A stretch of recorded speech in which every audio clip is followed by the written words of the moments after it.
Welcome to another edition of AV Rant. I'm Tom Andrew, Associate Editor of Audioholics, and I'm here with... Rob H.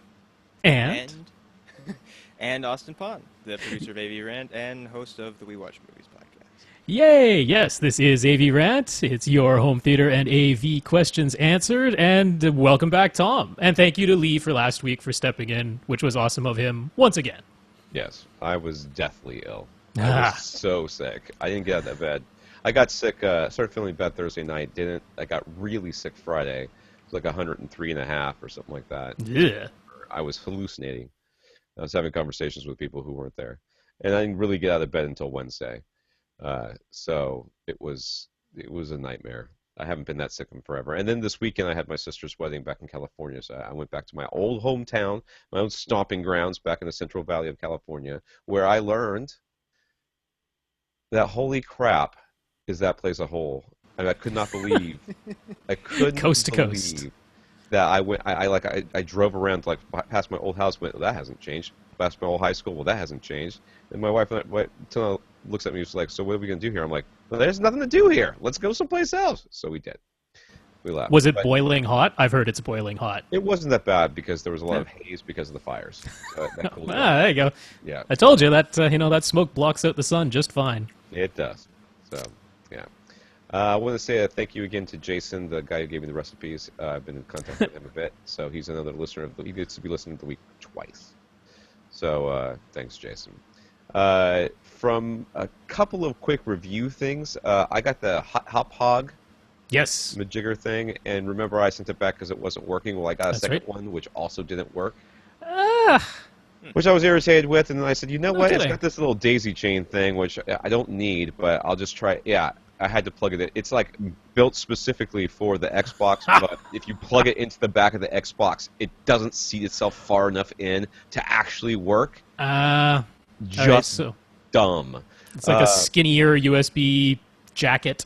I have no idea. Basically, Yeah. it's just this little daisy chain thing. So I was going to use that for something else. I was really excited about it, so that I had to use it for that anyways. So now it works. I plugged it into an Leaf Ultimate, Yes. which I tacked up right against like the exterior wall of my house, and I got about 20-something channels. Okay. And I was like, okay, that's not too bad, but I felt like I could do better, so I stuck it in the window, which was like 3 feet away, and got like nearly 60. So huge difference. So Whoa. if you're going to use these things, put it in the window, which it does suggest to do anyways. But I end up with probably a dozen HD channels, probably 10 of which are things I would ever care to watch. All the major stations, the 3 major networks, a couple of PBS channels, a couple Spanish language channels, because HQV or not HQV. Home Shopping, HSL, whatever, the Home Shopping Network people. QVC? Yeah, not QVC, it's the other one, the Home Oh, Shopping okay. Network. Anyways, they're here. I got like 10 channels of that crap. So I haven't played with it a ton, but you could favorite stuff and then just see favorites, but there's no way of saying, I don't want to ever see this channel again. It doesn't do that. And in fact, if you go channel up, channel down on the remote, it goes to the next channel, even if that's not one of your quote-unquote favorites. Oh, okay. Which kind of is irritating. Yeah. But And no DVR yet, right? Still got to wait for the no, next you can update. pause it for a half an hour. Oh, okay. pause But you it can't for a record like a whole You can't program. record. Okay. No. That's And coming, though. The guide is pretty good. The guide seems pretty decent.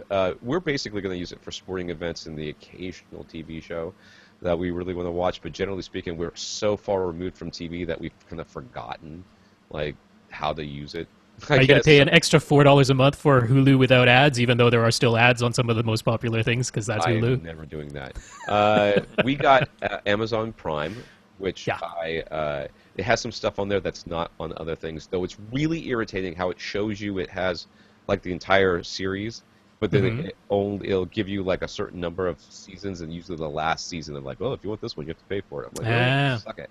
I don't want to pay for it in the first place, so I'm not going to start paying for it now. I think they have Orphan Black, though, don't they? Amazon Prime has Orphan Black, so there you go. You got to watch that. No, It's I the next one after Hannibal. Well, we'll see. I'm still working my way through Hannibal.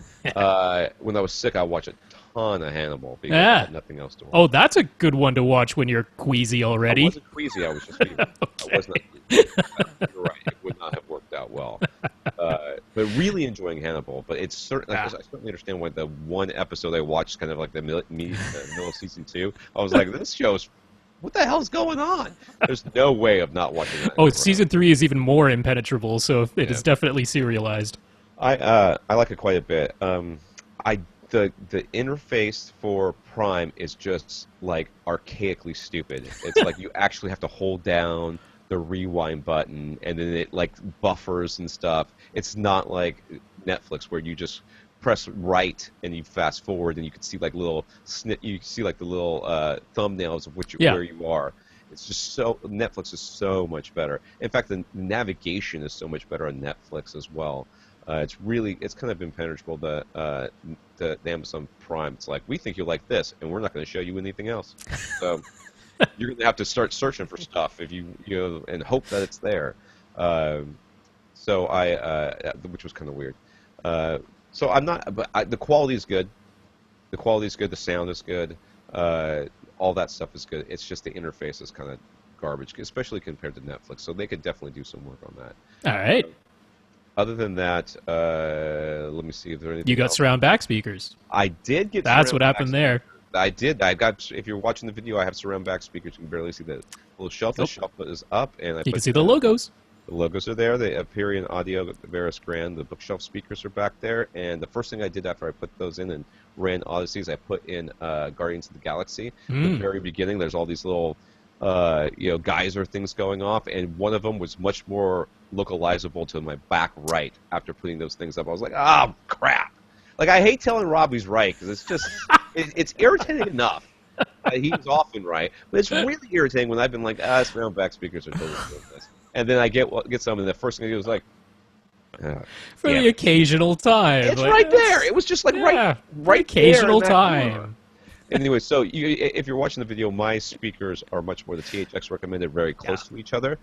Compared to most people, which they put them very far out, I think this is a better solution, because when I had them further out, I found like that didn't work very well for me. Having them closer together, I think, is a better solution, at least in my limited experience. Yeah, so, I've definitely often come around to what THX has recommended. Yeah. Like, sometimes I've looked at it and I go, I don't really know, and try it. It's like, oh yeah, it's almost like these guys know what they're doing. So it's just like, you're like, really? Oh, I thought they just like license stuff. Almost like they're trying to help people, like, kind of like we are. I don't know.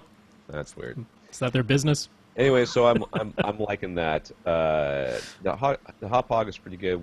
We'll hear more about that once something comes on network TV. Like right now, like all the Gator games. My wife's a UF Gator, University of Florida. So once those start coming on like network TV, then that'll be something we talk more about. The image quality when I had it just when the antenna just on the wall was garbage. Like, it was all pixelated and it wasn't coming through. I got 20-something channels, but most of them were unwatchable. The SD stuff is pretty hit or miss. Some of it's kind of okay, but most of it is just like, kids are like, why does it look like that? I'm like, because it's standard. Well, you're also watching it on a projector, so that's even more exaggerated. And really, the Xbox is probably doing the scaling, and I have to figure out some of that stuff. But I haven't really been through the settings that much. So. We'll see. It's a pretty good thing. It's for the money. I think it's like $60 or something like that. It's kind of a no-brainer. So there's that. Anyway, so now I have network TV. Yay! I remembered how much I hate commercials. So this is AV Rant, the podcast where we answer your AV and home theater questions. To get your questions answered, all you have to do is ask. Asking, the easiest way is just to email us. You can email question or questions at avrant.com. That goes to Austin. We'll then forward it to us. You can email Rob directly at rob@avrant.com or Tom directly at tom@avrant.com. Best thing to do is email all three, but whatever, as you wish. You can also go to the website, www.avrant.com, where you can leave a comment or go to buy us a cup of coffee, click on there, and leave us a PayPal donation, which helps support the podcast and our hosting fees and all that other wonderful stuff. Facebook.com/AVRantPodcast, where we are very active and answer questions and take a lot of questions that way. And Twitter @FirstReflect for Rob, @AVRant_Tom for me, and @AustinPond with an E. That E's in the Austin, not the end of the pond.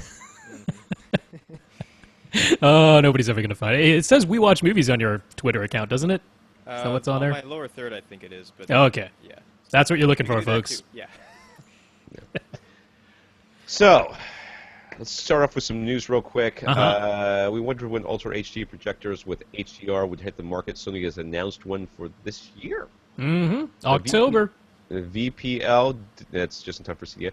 VW520ES. There's a roll off the tongue. Cool 10 grand. Yeah. Well, they announced it as 10,000 euro, but very often when they announce it for that, it just ends up being dollars. So I just went the straight translation. Yeah. JVC has updated their projector lineup to accept HDR, high dynamic range signals, but they are still 1080p, and they have E-shift and not true Ultra HD, so they can accept it, but doesn't really do anything with it. Yeah, so it's kind of interesting because, just last week or the week before, we were talking about we definitely know that flat panels with high dynamic range are coming this year, or in fact, Samsungs are already here. But yeah, we were like, I don't know about projectors. Maybe it'll be an extra year's wait. But it's like, no, there are a couple. They're expensive. None of these are exactly cheap options. And from the early demos that people saw at IFA in Berlin, they're like, well, they're not super duper bright. Like they're brighter than the previous models that they're replacing, but they're not as bright as a flat panel. But they have overall increased the contrast ratio, and they have the ability to accept the high dynamic range signal and display it with that 2084 SMPTE 2084 electro-optical transfer function, which is the thing that describes how bright you should be according to how bright the signal is telling it to be. So all of that's in there, and it's kind of cool because I didn't think we'd have any options whatsoever this year, and we'll have a couple. Yay. And nobody who listens to this podcast will ever buy that. So I'm still waiting for lasers. I want them driven with lasers. There we go. Epson. Come on, Epson. Sony pictures will be using Dolby Vision, which is their specific high dynamic range thingy, on its Ultra HD home releases, but it's not what you think. The Dolby Vision is actually a mastering all the way through to display That's right. thing. So Sony, it delineates from the very, from how you master your stuff all the way to how it can be displayed on display. So I'm sorry, the Dolby has done that. So Sony is going to take the beginning bit of that, the mastering part, and use that. But they're not really going to make their TVs be able to do it yet. Yeah, or like if you buy an Ultra HD Blu-ray movie that came from Sony Pictures, it won't necessarily have Dolby Vision on it. It'll still just be using the open standard, the SMPTE standard, the HDR10 is the official name. That's what'll still be on the disc. So it's interesting that, Dolby Vision doesn't necessarily have to be the actual code that's put onto the disc or into the stream if it's coming over Vudu or something like that. But they can still be a part of the process. In particular, I'm pretty sure this means Sony is using Dolby's 4,000 nit Pro monitors, the ones that are liquid cooled. It almost certainly means that's what they're using. Warner Brothers is the only studio that has said when they release stuff in HDR on Vudu, they're expecting to use the Dolby Vision codec. So it's like, all right, okay, you go for it. Yay. Yay for that. All right, let's get into the I guess we have comments to begin with. A comment. Jonathan. Last week, Lee and Rob discussed Jonathan's question about using the audio return channel without turning on HDMI CC, which the Denon AVR X2200W manual says to do, but it seems like they're wrong, and HDMI control really does need to be on in order for AR audio return channel, which is what ARC is, audio return channel to work. So that's weird. Yeah. Makes no sense at all. Well, honestly, this kind of comes down to, how when you go into, even when you're just using your AV receiver, you can select between the various inputs, right? So you have, usually they're already pre-labeled as cable box and Blu-ray player and CD player or something like that, and you still go through your various inputs, and one of them is usually TV audio. And in the case of this Denon, that's exactly it. So there's a button on the remote, you press TV audio, and whatever you have assigned as the audio for your television, that's what it'll be. Well, there's no way to manually assign the ARC channel to be your TV audio. It'll go looking at the digital coax input, it'll go looking at the HDMI input, the 8 actual inputs that it has, but it won't think to look for ARC as possibly being the TV audio unless you have HDMI CEC activated, in which case it's up to the TV to send a little flag over to the Denon and say, hey, here's where the audio is coming from, like when you turn on your Netflix app or something like that. So, yeah, if you want ARC to actually work and actually get sound, then you do, unfortunately, need to have HDMI CEC on, which is so fun. Just that one receiver, or is it all of Denon's? I can't say for sure if it's all of them. It seems as though all of the current models work this way. And, I mean, largely, I went looking at this because I'm like, I could have sworn I had an older receiver where it was possible to have ARC without having HDMI CEC activated, but I might have been wrong about that. That might have been like audio pass-through I was thinking of instead. So, most of the articles, they're like, yeah, you pretty much need to have HDMI CEC activated because they don't give you a way of assigning ARC to an input. It just has to catch a flag being sent by the TV and switch itself over. Super awesome. That's super awesome. Jonathan, you could run an optical cable. That's yeah, I was going to say, it might be better just to do that. HDMI. Yeah, this audio return channel, I like the idea of it, but I think the implementation has not been great. And the whole, it's nice that these TVs are coming, all wired for whatever, but smart TVs and all that. But it's really inconvenient to have it all on the TV. I kind of want the TV just to be the display device and have everything else someplace else. And frankly, for a while there, everything was in everything. It's kind of tapered off and gotten a little bit more normal, but there's still a lot of the music services are still on your receiver, so you can get them there. A lot of the video services you can get with your Blu-ray player or your little set-top box, a Roku or an Apple TV or something, or an Xbox or whatever. Yeah, but and then you can get all of them with your Xbox or your PlayStation. So. Yeah, I don't know. To me, the whole thing's a bust because, if you're using like the 4K apps on your new 4K TV, so 4K Amazon Prime and 4K Netflix, it's like, you still can't do any better than 5.1 Dolby Digital through an ARC connection. That is the best you could hope for. Sometimes it's even still stereo. So it's like, we're going to get on yay. that in a second. Fred over on Facebook, in memory of Wes Craven, who passed away recently. Yeah. Somebody on my Facebook feed was like both happy and sad because at first they thought it was John Carpenter, and then they figured that it wasn't, but then it was Wes Craven, and they're like, oh, well, I kind of liked him too, but not as much as John Carpenter, so overall win. Anyways, he watched that was a very odd, weird non sequitur that one, but that whole Facebook thing. I don't even get into it. Anyways, he watched A Nightmare on Elm Street via Netflix. He discovered that the center channel dialogue was all coming out of the right front speaker. No amount of switching listening modes or solved the problem, so he resorted to temporarily rewiring his speakers. He plugged in the front right speaker, wired to his center speaker. Since it's an older movie, the overall experience turned out fine, but just something to be aware of when it comes to streaming services. I've mentioned this. Yeah. I've had this this happening happen. to me. Usually when it's happened to me, it's the left speaker, not the right speaker. But I've done exactly this too, because it just will drive me crazy. I'm just going to switch the wires, and I don't know what it is that causes it. It just varies from thing to thing. I think I changed the listening mode to like mono or something. Right. I think I did something like that and like went into some like DSP mode, which made all the speakers play the same stuff. All the front speakers play the same stuff or something like that. And that kind of fixed it. But yeah, I had the same problem. I think in the past too, what I've done is like switched the language to something other than English and then turned on the subtitles. And sometimes that. Wow. There's a solution. It's really the real problem here is that it has nothing to do with Netflix. Yeah, it has everything to do with whoever encoded it made a mistake, and it's just the stuck like that handbrake monkey over at the studio who couldn't figure out what he was doing. Right. I swear that's all they're using. I know that isn't. I know they're using like Pro Tools or something, but I'm like, I just like to picture that they're just putting it all into handbrake and being like, there, off you go. I don't think they're using Pro Tools, but yes, I think they're doing something exactly. They're just like taking it and just like downloading it.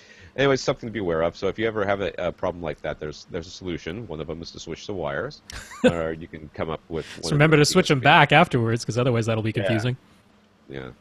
Daniel lives in a loft-style apartment. He has a bunch of gear, which I'm not going to read all of this. He's got an OLED though, a 1080p OLED, and a projector. LG is? It is a projector, an OLED, another Mirage speakers all around. Mirage speakers. He's got an older Pioneer receiver.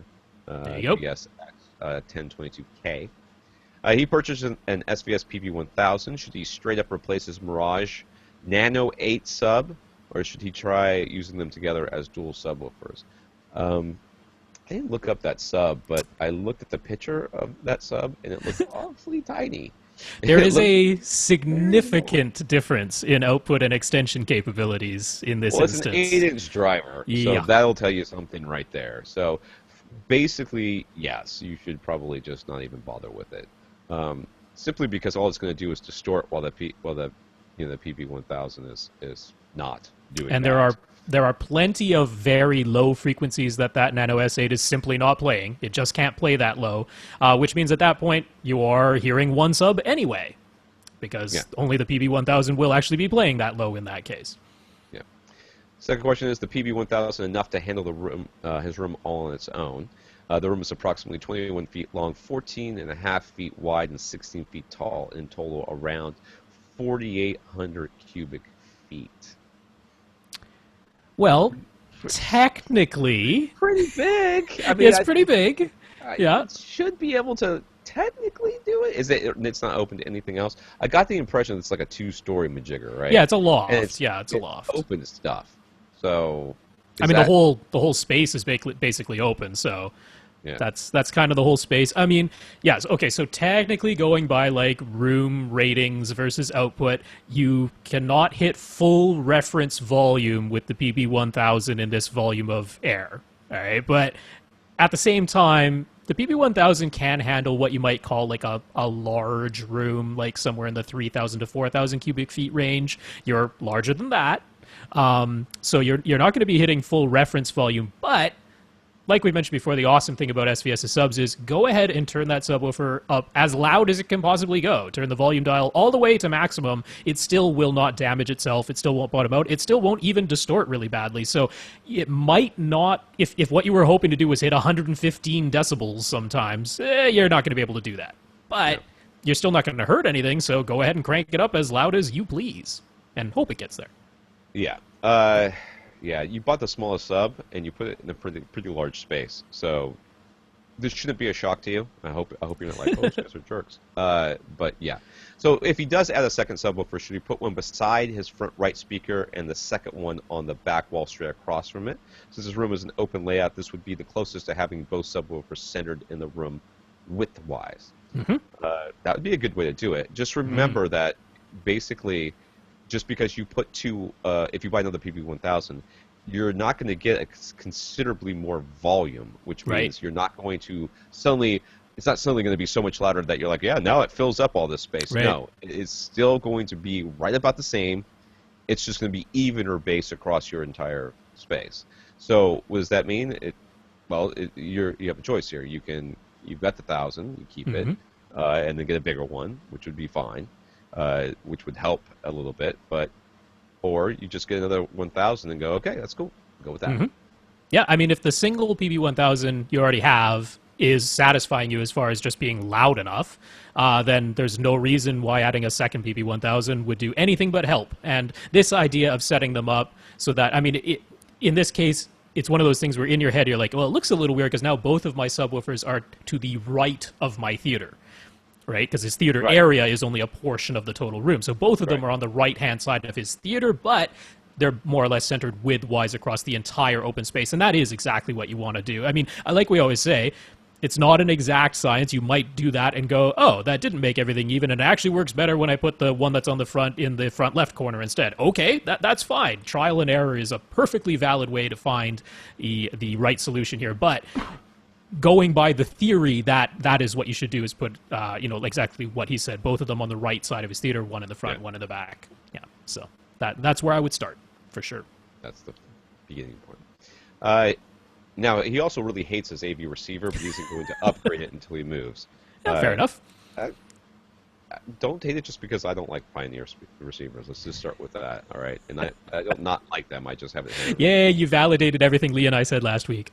He wants to upgrade his front 3 speakers soon, though. So the receiver's not happening, but the speakers will be.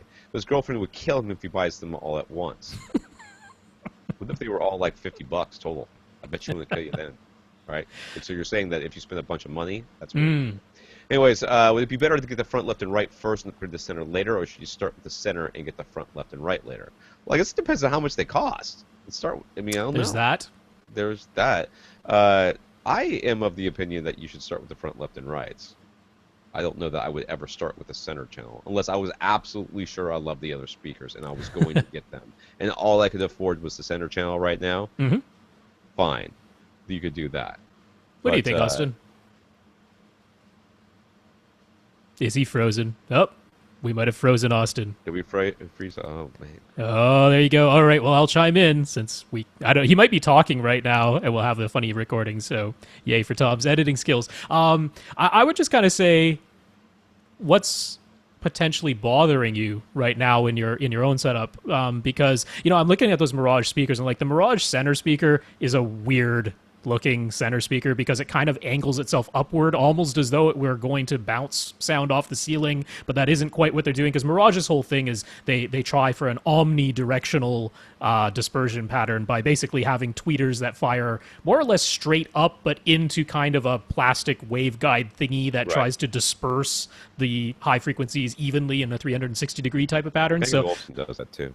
Yeah, so they are a weird looking design. Basically what I'm saying is it wouldn't surprise me if something that bugs him right now about his system is that his center channel sounds kind of weird. Like maybe the dialogue isn't terribly clear, especially when you're doing an omnidirectional type speaker in a big open room with a very high ceiling.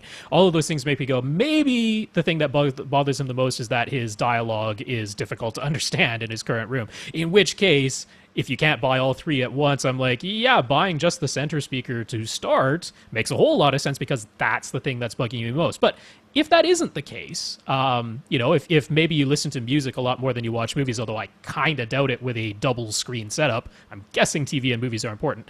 But yeah, that's my take there, is that if the center's bugging you more, then that's why I start. Otherwise, I'd probably go, like Tom says, front, left, and right first, because they play all your music and everything like that as well. Austin's kind of back, but I don't know if he's here. I haven't heard him speak up yet. I guess that means no. All right. Anyways, he's not super interested. We're with the same dude here. I'll already forgot his name. Daniel. He's not super interested in 4K panels, but he is interested in 4K projectors since the huge image size makes the resolution more important. What's the current status of 4K projectors? If your girlfriend's going to kill you over some speakers, dude, 10 grand for a projector, probably not going to put you in a good graces. That's the current state of projectors. When will we see prices drop to something reasonable? 2 years. 3 maybe. Yeah. I mean, again, technically speaking, right now Sony is the only game in town for true 4K resolution projectors at home. At anything even resembling a reasonable price, because they do have their VW350. There's the VW320, which was announced at the same time as the 520. It's weird that the model numbers got smaller this year. I don't know how that works, but anyway, it's what Sony decided to do. So they do have the 350, the 320. Those are less expensive models, but they're still like 6 or 7 grand or something like that instead of 10. So still very expensive. But yeah, they are basically the only game in town. The only other options are ones that use a 1080p panel, but shift them back and forth. So JVC has eShift. Epson had, what the heck did Epson call theirs? They're doing the same thing with their LS 10,000. Yeah, but it's a shifting of pixels thing. So that's kind of the status right now. Like I say, I'm not a huge fan of getting a 4K resolution anything that can't do HDR, because I think HDR is actually the bigger deal than having just more pixels. So I'm excited to see that, yes, we do have 4K HDR projectors at least announced for this year. And yeah, I think Tom's right. At least 2 years for them to come down to something reasonable. What I'm guessing you think is a reasonable price. Yeah, I mean, they could be half the price next year. That's possible, but that's still $5 grand. $5 grand. So yeah, I That might even be optimistic, to be honest with you. It might Yeah. be like 7,500 to 6,000 to 7,500, but we'll see. We'll see. I mean, All right, certainly JVC and Epson will be continuing to develop projectors Yeah, for next right. year. So, yeah. Jason is in the early stages of finishing his basement, which will include a dedicated home theater. The theater is 13 by 26 by 5. No. Wait. Oh, wait, 13 by 26 with a 5-foot section in the back partitioned off of the AV equipment. That would be 5 awesome. foot. A 5-foot ceiling. The Hobbit Theater. You gotta crawl. When you go in. You gotta It's like that John Malkovich movie, Being John Malkovich That's Theater. the half floor. You got the half floor. Like, that's not a basement. That's a crawl space. I'm sorry, sir. It's not a basement. Whoever sold you that house lied. Anyways, sorry. It's not. So basically, there's like a round door. There's like a theater area that's 13 wide by 21 feet long, and then there's like 2 little sort of cut-in things. Like if they went all the way across, there'd be a whole wall, but they only come in a little bit, and then there's a 5-foot section at the back there. So a little bit partitioned off. Anyways, the ceiling is roughly 9 feet, but has a significant amount of ductwork overhead and will be approximately just under 8 feet after adding a drop ceiling. His plan is for 7.1 system, which is 0.1 less than he needs, but is having the ceiling pre-wired in case he wants to upgrade to Atmos in the future. Okay. So right now he's got a dead-end AVR S900W, a Sony Bravia projector with an 80-inch screen. He's considering a pair of SVSPB 2000s. Those would be a fine choice. 26 by 13. You could probably go with the 1000s if you're going with the PBs. I mean, you could. I mean, 26 is a significant. I bet. What do we got here? easily get away with that. 13 by 26 by 8. By 9, because it's the basis. Drop ceiling, yeah. Actually, it could be acoustically even larger if you put a bunch of insulation up there. Okay, so yeah, he's 3,000 cubic feet. Yeah, you're right. The PB1000s would be fine in there. You can put those in there. The 2000s are fine too. So Oh yeah, they will have no difficulty. The monitor he's thinking of the monitor audio Silver 8 or Silver 10 towers with a silver center. Silver. Look at class. Anyways, in 2 pairs of silver FX bipole dipole for surround and surround backs. So for the speakers, what do we think of the speakers and receiver? Well, if you want Atmos, you're going to have to upgrade that receiver. That's just a fact. Yes, there's that. If we approve of these speakers, should you go with the Silver 8s or the Silver 10s? I don't much care. I assume that you have heard these speakers and like them. If that's the case, then far be it for me to tell you not to buy them. I don't think too many people pick monitor audio just out of a hat. That's usually one you kind of have to have heard or something at least to even know really about. So if you've heard them and liked them, I have no qualms with them. They're a very fine, reputable speaker brand that make nice sounding speakers. So, They do. Yeah. They have that. They have that Canadian sound. Very. Well, Monitor is British. Aren't they? British? Oh, I'm I thinking. think they're British. I mean, who am I thinking of? Not Paradigm. The other one that also comes from up there. PSB? That's who I'm thinking. Ah. Of, PSB. All right. Anyway, so if we approve these speakers, should you go with the 8s or the 10s? Well, first of all, do you have to have towers? Let's start with that. But if you have to go with towers, the 8s have drivers the same size as that center channel you're looking at. That's right. So I think they're 6-inch woofers. Yeah, 6.5-inch woofers with a 4-inch mid-range in the Silver 8. Mid-range. Yeah. But they both have the Silver 10 has a 4-inch mid-range. That's too. right. It just has bigger woofers. Bigger you have no need for the larger woofer size, none whatsoever. No. So yeah. If you're gonna have a pair of subwoofers in here, you could go with bookshelves. To be honest with you, You could. There are also the Silver 6 towers, which are actually the exact same driver complement as the Silver Center. So those would be fine. Although you're giving up the dedicated mid-range driver, but yeah. I don't know. Say exact same drivers as the center. I kind of have to say that the center gives me a little bit of pause because it is a completely traditional 2-way mid-woofer tweeter, mid-woofer design. The tweeter's not like nested or elevated. There's no dedicated mid-range driver below the tweeter. So you've got that MTM design, which, I mean, it does, actually we got a question about this coming up later if we get to it, but it does create comb filtering and lobing effects. Like it can be measured. Now it's not really a big deal unless you are shifting slightly side to side, which we kind of tend to do. But is Austin back? Are you back? Yeah. Oh, good. Did you He's talk so at all still when and you were silent, gone? we can't Because tell. we can't No, tell. I He's like a ninja. Okay. All right. Yeah. So, yeah, I didn't look at that center channel and think, "Ooh, I want to have one of those." So, to me, I'm more worried about the center channel than I am about anything else. Exactly. Yeah. Uh, I don't know that I would go with bipole dipole surround back speakers. Every Right. recommendation from every major manufacturer is to go with the more direct radiating speaker. Mm-hmm. So I would say putting bipoles on the sides and direct radiating on the back, like I have, Mm-hmm. would be a better choice. So that would be a bookshelf of some sort, or maybe a satellite. They have a satellite type speaker in this line. I'm almost looking at like this is a dedicated theater. He's gonna have a projection screen. I'm like, you could just go with 7 identical bookshelf speakers That's what all I'm thinking around you. too. Yeah. Yeah, you don't Like it have would, to go with yeah. the funky whatever in the towers. I mean, if you want towers, it's Right. fine. Right. No one's going to judge you for that. We're saying that you don't need it because you're going to have enough bass, and all you need is a bookshelf speaker that goes low enough to cross over into your subwoofer, which Mm-hmm. monitor audio surely makes.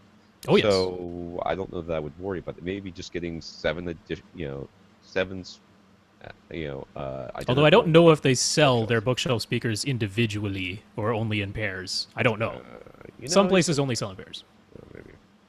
In which case you'd have an extra one in case one broke. And one for parts. Room-based questions. Does it make sense to have the equipment room partially partitioned, or should there be a door so that it's fully enclosed? For making your life easier as far as getting the bass to sound good, fully enclosed is always the way to go. Yeah, It's just, adding doors. Plus, if there's any noise coming from the equipment, then that'll get blocked by the door. However, the equipment is where the heat is being generated, and if you've closed off a little is partition that what with he's talking no about? He's going to talk about a door to the rest of the house, right? He's just talking about no, a no, door. because yeah, there's one door that enters this entire room space, Right. and then at the back there's 5 feet that are just like it looks like there's basically 2 partial walls that are there for structural reasons to hold up Yes. the floor above. So Yes. he could close off that whole thing by just installing doors at the back there, have all his equipment in that 5 feet behind him. But I'm a little concerned just about heat because air wouldn't is not really going to be circulating in that little I, room back I there. wouldn't do that. If I wouldn't do that, dude, I'd just leave that open. Plus, you Yeah. have all your equipment back there. It just makes it easier. I mean, as far as the total volume of air, it's not like the subwoofers you're considering will have any difficulty pressurizing this space. So I it's thought not he was like talking about a door to the actual theater. right, yeah, yeah. It's not like closing off that 5 feet is suddenly going to transform your base from bad to good. It'll be fine either way. So that not the concern. It's the other things Your that he's. subwoofer's 2.5 feet further back along the side wall. That's right. Yeah, it's the other things he's considering though. These come into play. Now, most of the basement walls are composed of a material called matrix wall panels, which I have no idea what this is, which is 2 layers of magnesium oxide board with a polystyrene foam in between. I'm supposed to see the pictures, but I didn't really ever see the pictures. Anyway, he's planning on adding a layer of green glue with an additional layer of drywall over that. And then we'll have a layer of Roxol insulation above the drop ceiling. Okay. But he's concerned about the ductwork. I'd be concerned about how hot it's going to get in there, to be honest with you. Because once you get everything cranking with all this insulation you're talking about, it's going to keep all that heat in there. The furnace is on the other side of the wall behind the equipment area, and he is working with the HVAC company to extend the ventilation so that the ductwork is longer as well as decoupled with flexible ductwork before entering the room. The far end, which will be near the projection screen. So it's actually the back of the room is where the furnace is, but the ductwork's gonna go all the way to the front of the room to where the projection screen is, and that's where the AC will be blowing and the screen will be shaking, and everybody will be very motion sick. Let's Anyways, hope it doesn't shake the screen. We're hoping not. You should think about that. Tensioned screen. Or wall mounted is fine, and wall mounted if you're doing wall mounted, which you probably should. Anyways, his contractor is currently not recommending an air return in the theater. There will be 3 others in the basement, but he is concerned that the room will get too hot with the door closed. I agree. Mm-hmm. The only place to put the return would be behind the equipment partitions. That's not true. You could put it in the frickin' door if you really wanted to, right? Right? You could. You can put the air return anywhere in that drop ceiling. It's a drop ceiling. There's no That's reason you right. couldn't have the air return anywhere in the room in the drop ceiling. That's right. So don't tell me you can't do it anymore. The only place to put it up there would be make it very near a furnace. Would having the air return so close to the furnace cause him to hear the furnace in the theater room? It's an open vent. Yep. Yeah, one would think. His contractor and HVAC guy are recommending wrapping the ductwork in Frost King fiberglass wrap to reduce vibrations. Uh-huh. Okay, I guess. Will this, along with the flexible ducts, be enough to reduce the sound from the furnace? Well, that's the one that's going all the way to the front of the room? Well, Yeah, that one. Just going all the way to the front of the room is your best friend right there. You know, Yep. having it flexible and wrapping it and having it go a far distance will dissipate the noise as it goes through. Yeah, the But you do need fiberglass the air return. Yeah. The fiberglass wrap with the, I'm assuming that's the type that has the sort of aluminum foil outer side of it, and then it's got the insulation inside and it goes around your pipes. That's a great idea whether you're doing a theater or not. I mean, it just helps the efficiency of your system overall, so that's never a bad idea. And it does eliminate, a little bit of vibrations, a little bit of sound conduction, so that's perfectly good to do that. The longer ductwork, the flexible, all good. But yeah, you need some way for the air to get back out of this room. You are forcing air into the room. I mean, obviously, if you're in a house and you have, say, your air return in your hallway, and obviously you have forced air going into each bedroom, say, you don't always have an air return in each room, but then you have a hole under the door, right? You have to have a gap under the door. Air gets out. Yeah, so that the air can get out. So if the idea is to have it's obvious he's concerned about sound, either getting into the theater or getting out of the theater. That means you're going to want to probably have a sealed door. You might use an external type door or just put a jam on the bottom of it. Then now the air can't get back out of that room. You can't just keep forcing air into that room with nowhere for it to go. There needs to be an air return. But yeah, it does not have to be behind the equipment. You have a drop ceiling. Yeah. Like I said, I mean, you could put it in the door if you really wanted to. Yeah. I mean, you could. It does. It's good. You have to worry about noise at that point. Build out the exterior wall and make it all fat and house an air return if you wanted to. You can build a soffit. You can build a column. Yeah.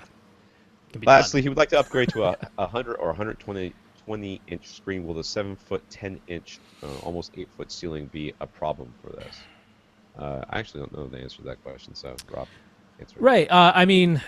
No, in the sense that anytime I've seen a 100-inch screen, unless I, for some odd reason, want to have it way up high, there's no reason here. The one thing I'm wondering is, was he attempting to have a traditional center speaker with a wall-mounted projection screen, and he's concerned that if he went to, say, the 120-inch size, even if he put the screen all the way up to the top of the ceiling, that he couldn't get the center as high as he wants to? In either case, it's not really a problem. You've got almost 8 feet. You're 2 inches shy of 8 feet, which is standard ceiling height. Certainly a 100-inch screen, no problem. The 120-inch screen, you might literally have the frame edge pretty close to that ceiling, but that's fine. And then your center speaker might be a little bit lower than you would perhaps ideally like it to be. Then the only solution becomes having an acoustically transparent screen so that you can put the center wherever you want and then have the screen in front of it. Although then I'm worried about your air conditioning waving your screen. Yes, there's that. But yeah, no, there shouldn't really be any concern here. It just, if you were going to have the center at ear height or something like that, but that would be kind of weird. It would make your screen too high anyway. You don't want to be staring up at your screen. So, should be fine. No. Nick saw a recent review of the Seaton Submersive. It's a dual 15-inch drivers in a huge sealed box. The drivers are pointing in opposite directions in order to keep the box from tearing itself apart or something. I don't know. They can't add some reason for it. And he fell down the rabbit hole on AVS forum of people claiming it to be the second coming of the subwoofer Christ. So, yep. Key to all the hype were the measurements taken by the reviewer, which was done in room and compared to much more expensive subwoofers like the Paradigm Sub 2 and the JL Audio Fathom F212. Anyways, Nick has a 6,500 cubic foot area to pressurize, and was considering the Rhythmic or SVS. The Seaton Submersive can also be purchased in a dual master/slave configuration, which means it's wrapped in leather and it comes with a ball gag. No, that's something different. Sorry. Anyways, the master/slave configuration where a single 4,000-watt amplifier powers both units. The low distortion measurements at 15 hertz are what's getting everyone excited. So should Nick forget about Rhythmic and SVS and go with the Seaton instead? Whenever this sort of thing happens, and this stuff happens all the time, it's usually like everybody gets crazy excited because it hits super duper low, and somebody measures it and it's nice and flat or whatever. And then eventually we get more detailed information and people, buying it and not just worried about the fact that it's playing stuff they physically cannot hear, and are now going, well, the stuff I can hear is kind of whatever, but yeah, it really, causes heart palpitations, so that's awesome. Yeah, this thing is big. Dual It is 15 two. inches in a massive box. It is 2 feet in every direction. It is huge. It's more than 2 feet in every direction. It's got to be taller than that. It looks taller than that. It's not taller than that? No, I don't. Not the submersive. They have another one, the F something or other, which is like 4 feet tall or some nonsense. Now, this thing is huge. Like, yes, it's sealed, but like, there's enough air in there in the size of this box that it is a gigantic subwoofer. I mean, make no mistake, the rhythmic, It's like the 125 pounds. Yeah, like the FP 15 HP or the the SVS PB13 Ultra. These are big subwoofers, but this thing is bigger than them. it's huge. Yeah, it's enormous. 25 inches. It looks like it's 25 and almost a half inches tall, 24 and a quarter inches wide, and 17 and a half inches deep. So it's 124 pounds, and for the active sub, it is almost $2,700. Yeah. And the passive ones are 22. What was that? Who did that? Who did what? Sorry, I just heard noise. Oh, okay. I don't know. We're having weird That's probably... Google issues. Yeah. So I mean, okay. So Seaton, they've been around for a while. They have promised a website for I think the past 4 or 5 years. It still says coming soon. They do everything through their forum. They change their amps every 2 to 3 years because I think they just buy them all at once, and once they run out, they find a new amp vendor. Nothing wrong with any of this. Nothing is wrong with any of it. It's just, it doesn't mean they're better than everyone else because that's how they run their business, which is it happens so often on AVS, which is like, because they're less well known, because they run their website like some sort of underground forum that only secret people know about, because they keep changing their designs, they must be better. They must be the secret that nobody else is smart enough to find. And it's like, they're great subs. Look, objectively, they've been measured. They're great subs. It doesn't mean every other sub that is also great is lesser than. Like, it doesn't, that's not how it works. And worrying about extending to 10 hertz or how low the distortion is at 15 hertz is ridiculous. It is a ridiculous thing to concern yourself with. You can't hear it. Yeah, I'm all about getting as much bass as you can out of any given Sure. thing. There's SVS started off in this exact same way. Yeah. All right, they started off building cylinder subs and word of mouth, and the word of mouth sounded exactly like this. So I am not against it. Absolutely not against it.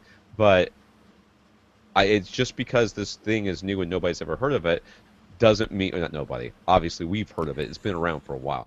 But none of your friends have ever heard of it, and this is so obscure that they may have even heard of SVS and they wouldn't have heard of this. This is it's not that you have to just focus on this one thing. If you want it and it fits in your space, knock yourself out. I don't care what you buy. I'm not going to tell you that you made a bad decision. No, and I don't think you'll be disappointed by its performance or anything. Like I say, objectively, it has great performance figures. So yeah. I don't think you'd be the least bit disappointed by it. I just, this happens again. It's an AVS thing, which is, I've seen it so many times where people are talking about a certain product, and then one person posts one set of measurements, and all of a sudden it's taken as gospel. Like, look at this. Oh, look at this. It has 2% lower distortion at this particular frequency. That means it's better than everything else. It's like, no, that's not the real world. Getting all in a tizzy over things like that. And Rob can tell you from personal experience, people get all in the tizzy about subwoofer manufacturers, and you order something from the States when you live in Canada, and you end up with a product that you're not happy with because your expectations were way too high. Now, that said, I still think that this is probably a pretty good sub. Yes. Why don't we recommend it more? Because we think it's a pretty good sub. You hear the difference there between what we know of FCS and HSU and the Outlaw ones, which are made by HSU, and some of the other ones we've heard, and what we think of this one.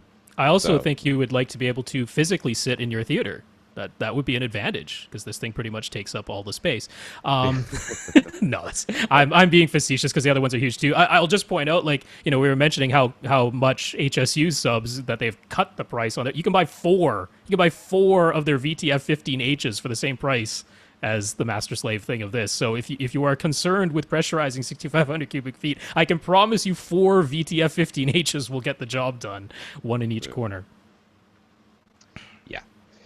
Still won't be able to sit there. Justin, our Justin Not Bieber guy over on Facebook, wanted to share his makeshift whole house audio solution. He uses Kodi on the HTPC. It's a home theater PC. Kodi is also available as an app on Android devices. So with the compatible Android phone or tablet connected directly to an amp or self-powered speakers, you can easily have wireless audio in any room. There you go. That's cool. We had suggested to him the Ascend Acoustics SE series speakers and the EMP Tech Impression series speakers as affordable upgrade to his Polk M series towers. Justin decided he's really preferred to switch to smaller bookshelf speakers. As such, the Ascend CMT 340 SEs are too large, as are the EMP Tech towers. The towers, of course, are too big to be bookshelves. They're towers. They do make bookshelves though, and they're not that big, I thought. Anyways, he's heard the KEF Q100 bookshelf speakers and thought they sounded very good. Should he get those? I'm sorry, did you say that you heard something and you liked it, and you're asking me if I think you should buy it? The answer to that question is always yes. Well, the issue being he hasn't heard these other ones, so by comparison, are they even better than the Q100s? That's what he's asking. Well, if you're going to put a tower on a bookshelf, then you're going to have a problem, and they won't sound very good. So yes. No, he's looking for something smaller. I will say, like, in Ascend's lineup, they have their CBM 170 SEs, which are definitely bookshelf speakers, and EMP does have an Impression series bookshelf speaker as well, so they do have options. Yeah, I mean, comparing them to the Q100s, they all have slightly different characteristics to their sound. I think in a blind comparison, you would be able to at least tell that they are 3 different speakers, but then it's a matter of personal preference. Right? I would guess that I don't know about the Qs, but the KEFs, but the Ascends and the EMPs, I bet would have a not dissimilar sound. The KEFs might sound a little bit different than the other two. But if you've heard them and you liked them, then don't ask me. Just get them.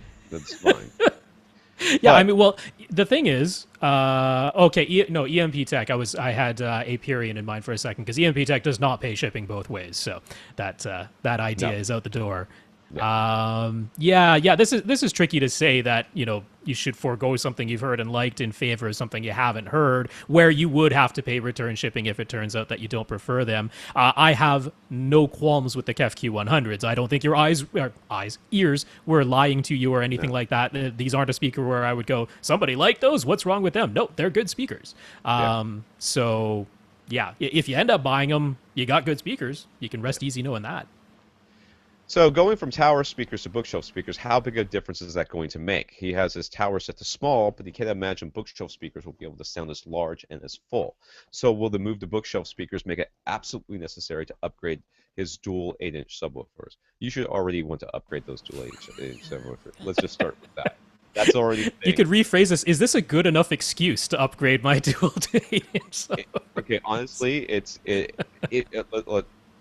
if you've got your tower set to small, like this idea that tower speakers are somehow going to present a larger sound than a bookshelf speaker is fallacious. It's just it doesn't make sense on the face of it.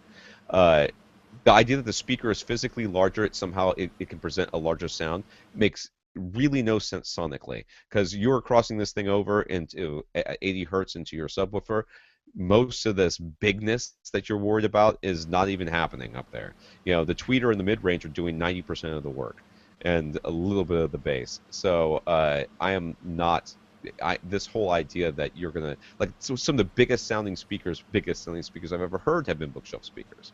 That big sound doesn't necessarily come from a large speaker. It's like the physical size of the speaker that makes the difference. Yeah, I mean, I did want to point out, some people have done the thing where they've gone from towers to bookshelves or vice versa and have legitimately heard a difference. And then they're like, wait, they said there wouldn't be this big difference. Well, there can be differences in the sense that very often the towers can just plain play louder than their bookshelf counterparts because they have a larger cabinet. They are often more efficient. So that is a legitimate difference. The other one is it is a crossover from the towers into the subwoofer. It is not a brick wall. Right. So, and because a lot of AV receivers, what they're actually using is a second order filter on the bottom of the speakers, meaning they're only rolling off at 12 decibels per octave.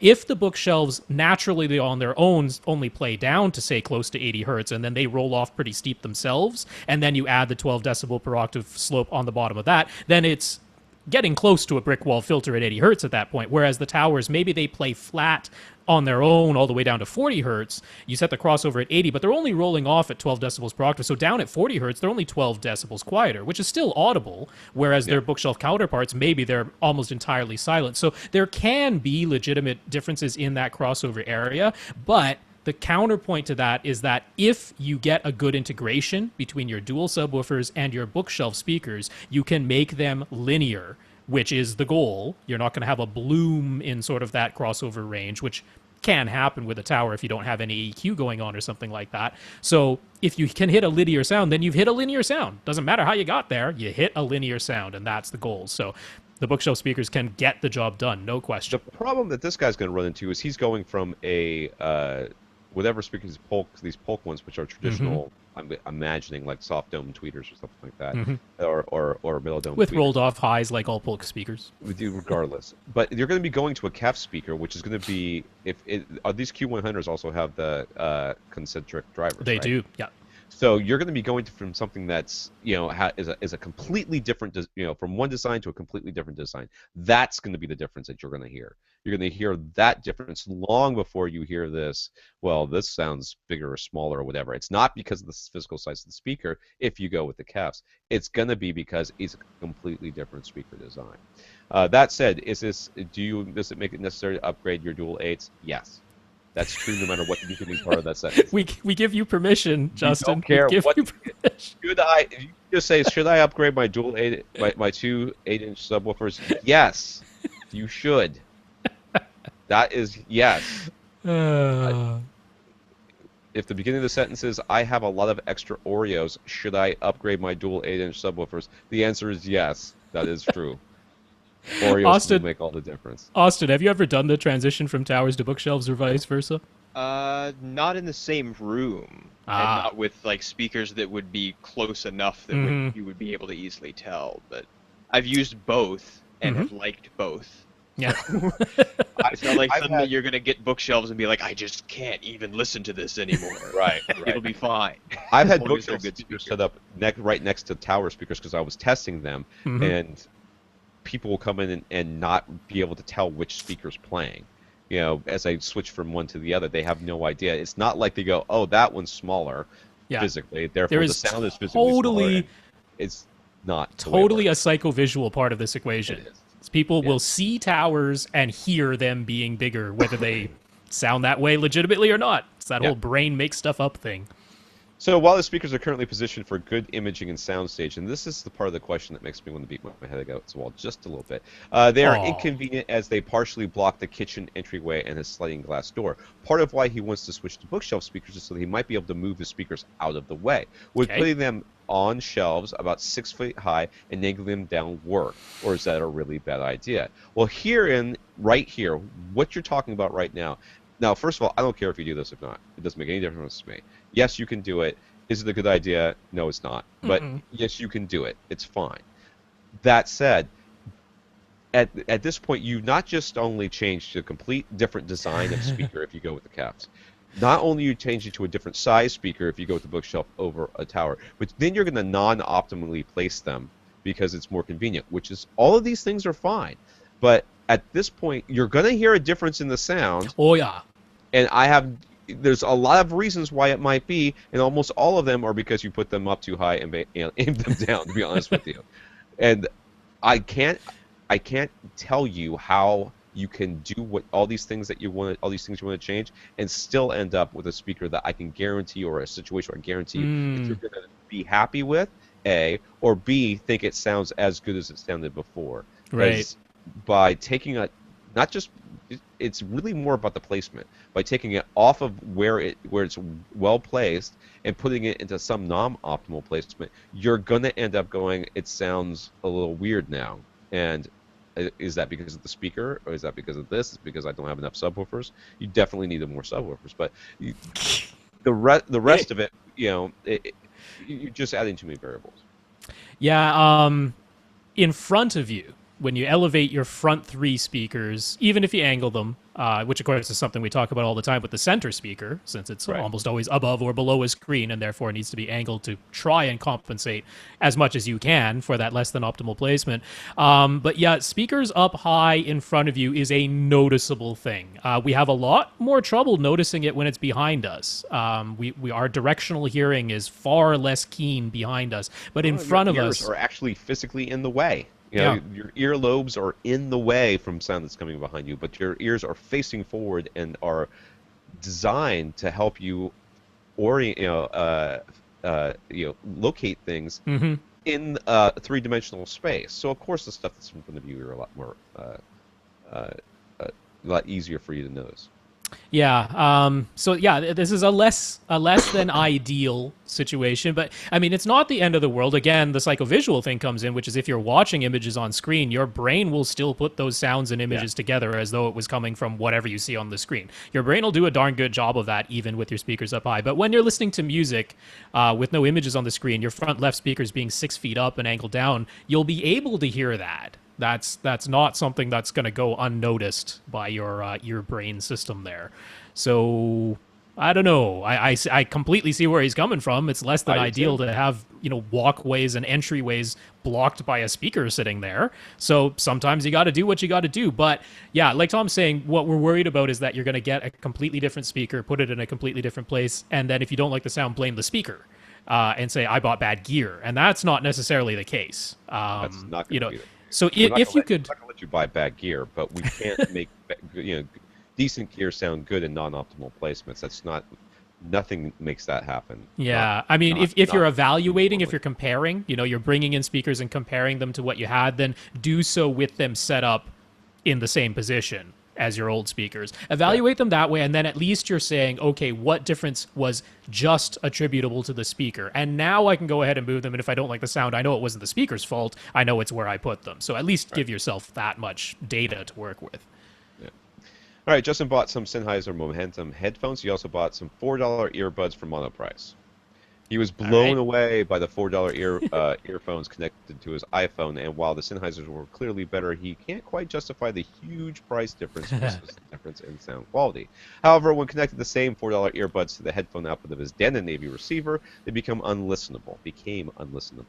They sounded like crap, quote unquote, at low volumes, and at medium volumes they began to crackle badly. Wow, that's not good. Yeah. His Apple earbuds held up better when connected to the Denon, but they were still unlistenable. What's the deal? But you're getting a lot more power out of your AV receiver. Let's start with that. And they're just overdriving those little itty bitty headphones. The Sennheisers, connected are not the easiest to drive a headphone to begin with. They're not terrible. You don't really need a headphone amp, but connected to if I remember correctly, connected to my phone, it was pretty much max volume to get them, or very close to max volume to get them to what I thought was a pretty good listening level. Not meaning loud enough to block out my children. So, therein lies part of it.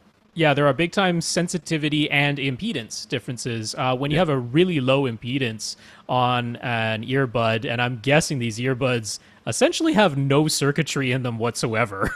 I'm betting they're kind of a straight line from signal to tiny little magnet driving that little driver in there.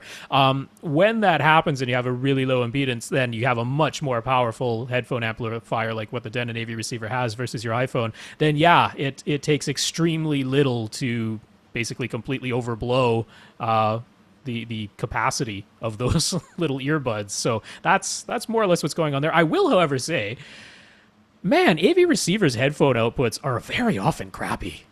Like, a lot of them are noisy as all get out. I can't believe it. Really bad noise floors. A lot of AV receivers have low quality headphone outputs. It is a complete afterthought in a lot of them.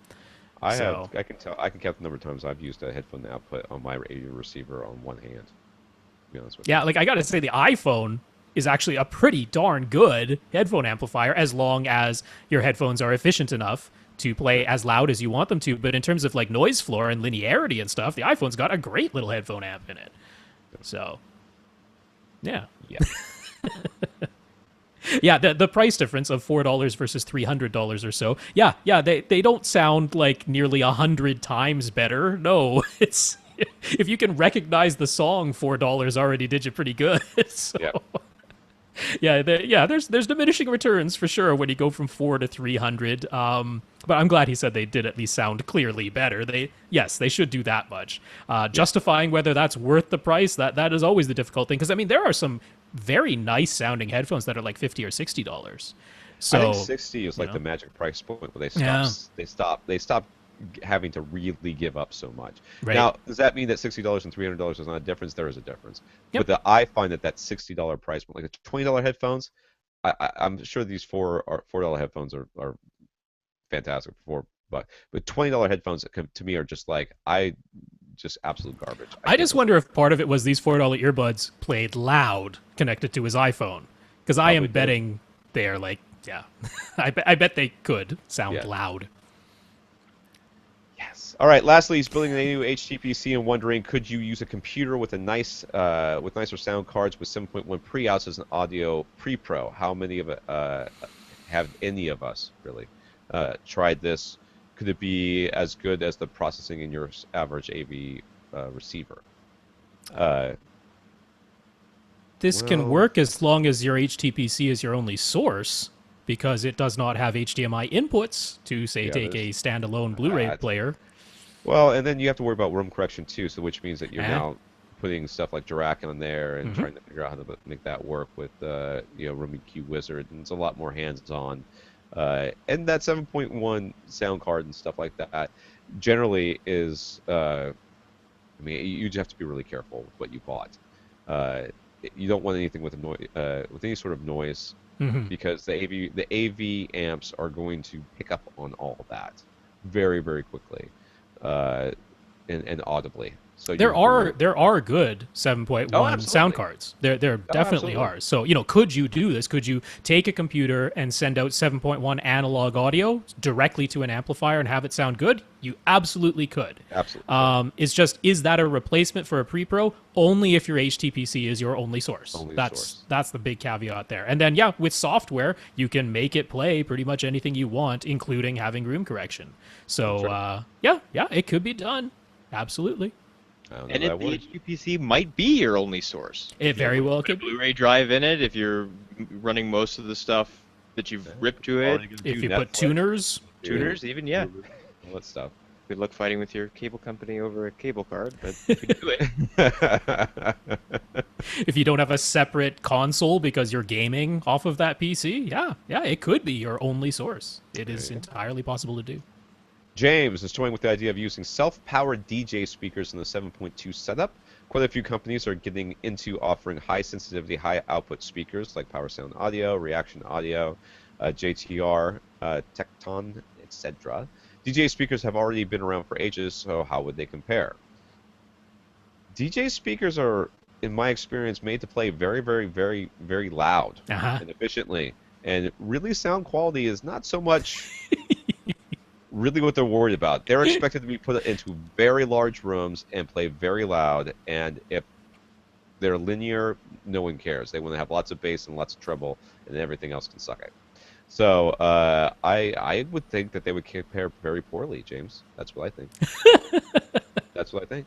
I mean, I don't know. If you have them and you try them and they sound good to you, then yay. Yeah, but, I mean, there are some PA speakers out there that are pretty okay. Yeah, I'm not saying it's not possible. I'm saying as self-powered DJ speakers go, most of them sound like garbage. At least from what I've heard in my experiences DJing. I was at the wedding this weekend. Garbage. That's what it sounded like. Yeah. Loud garbage, but garbage. Mm-hmm. No. Yeah. Anyways, I mean, speakers are speakers. Right? I mean, good speakers are good speakers, whether they're self-powered or not self-powered, whether they're high efficiency or not. I mean, whether they have soft domes or metal domes or diamond tweeters or aluminum or titanium. So I mean, there is no technical reason why a speaker designated as a PA speaker or a DJ speaker cannot be good. There's no rule against it or inherent reason why it can't just because it has that designation and name. But you just look at the actual design of the speaker. Why was the speaker designed? What were the design parameters behind the speaker? A home theater speaker was designed to be used in home. Now, if you say, I've got these great home theater speakers, I would like to use them for DJing, I would tell you that you are making a mistake, because those are not made to be in that sort of environment. Yes, you can find some that would work just fine. You know, anything made by Sherwin Vega is probably going to be just fine, no matter what size room you put it in. Klipsch could be a speaker that you could take and DJ with, I think. You know, they have such high efficiency, they can play so loud. You could do that theoretically in smaller rooms. At the same time, though, most home theater speakers, I would think it would be a bad idea to try to DJ with. Conversely, most DJ speakers are not made with the idea of linearity and good sound quality. They're made to play loud and to be inexpensive and to be very, very tough. You know, they're meant to be towed around to all these different places, and they've got these big metal grills on them everywhere, and you know, all this stuff. The design parameters are such that sound quality is not first and foremost. You know, that's just that's just the name of the game. Can you find ones that would sound fantastic? I guarantee you could. Is that going to be the norm? I guarantee you it's not. So there you go. Secondly, James is also going to be selling printed fabric covers for DIY absorption panels on his Dynamic Technologies website. Prices are yet to be set in stone, but he's aiming to make them very affordable. And if you mention AV Rant, he will offer a 10% discount. So there you go. Yes, make sure you mention. We have the link that will be posted at avrant.com. He's actually put it on his Rainy Lake Audio website that he has, where he has some more DIY type stuff. He does have a price list up there now. So the large covers, I thought. Yeah, that's just for covers. Printed ones. No, these include a print.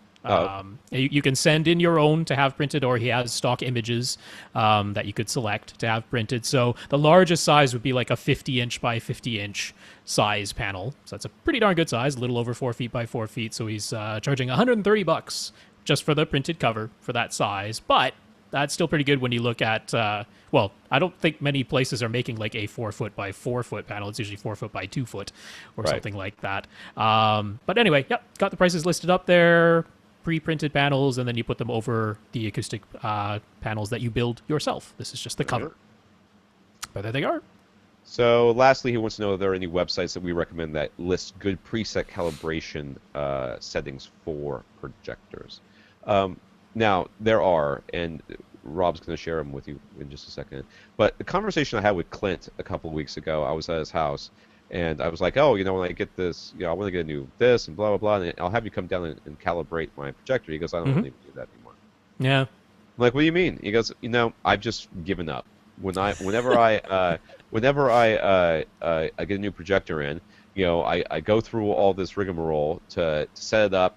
You know, I change the settings to warm. You know, I knock off all the weird stuff that it does. You know, I set the brightness at a reasonable level and the sharpness down to 0, or whatever the 0 is on the sharpness, and then I go in and start measuring it, and I find out, yeah, I can get a little bit better, but not considerably. It's like you're getting it's like you're getting 10% better. Yeah, it's like it's not even worth it. So I just change all the settings, and then I'm pretty much done.